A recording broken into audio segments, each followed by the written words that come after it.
Bienvenue à bord de ma capsule Triomphe du Mali Koura. Pour mémoire, il me revient de rappeler en introduction la conclusion partielle de ma vidéo Triomphe 1 du Mali Koura. Je disais au 14 janvier 2023,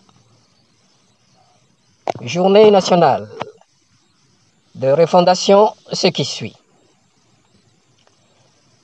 Je cite: en dépit des pesanteurs ou inerties de certains milieux, dont certains islamo-religieux, sans oublier les inimitiés personnelles, au plan intérieur et extérieur, le Mali, sous la direction de l'équipe d'Assimi Goïta, a bouclé la première phase de la refondation avec brio.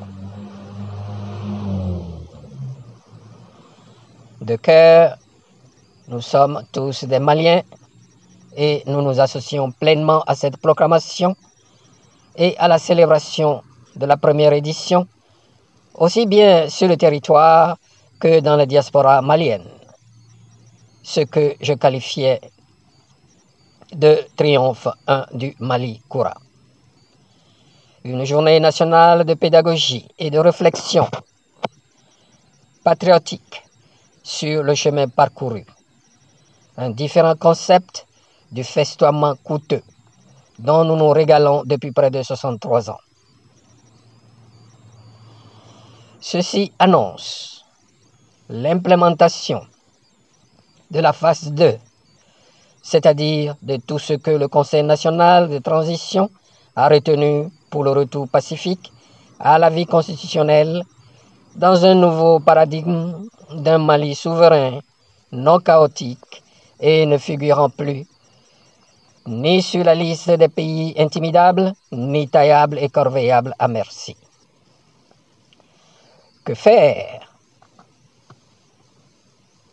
Cette deuxième phase étant plus ardue et bourrée, entre griffes, c'est-à-dire remplie d'écueils, à l'affiche on note des mesures concrètes pour le développement économique et social, de sécurisation et recouvrement du territoire, du référendum et de l'élection générale.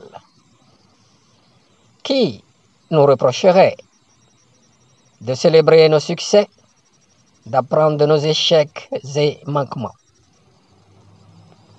tout en redoublant de vigilance et de prudence vis-à-vis des forces réactionnaires internes et externes. Bravo, bravo à nous, la lutte continue. Fin de citation. Sans une boule de cristal, comme tout observateur assidu, j'entrevoyais des écueils, cela n'a pas loupé. De toutes sortes et de toutes les directions, opposées à celles tracées par l'équipe d'Assimi Goïta. Retenons des agressions par d'irréductibles terroristes dont les jours sont comptés, des agressions à peine voilées aux sanctions farfelues par des organisations régionales, internationales et les États-Unis d'Amérique, au sujet de soi-disant droits de l'homme bafoués à Mora, fief des terroristes, neutralisés par les FAMA requinqués ou ragaillardis. Des agressions des forces intérieures, dont des politico-religieuses, instrumentalisées par les précédentes.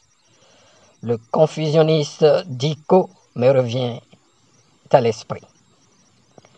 En dépit de ces tentatives ennemies, 3 dates emblématiques sont à retenir.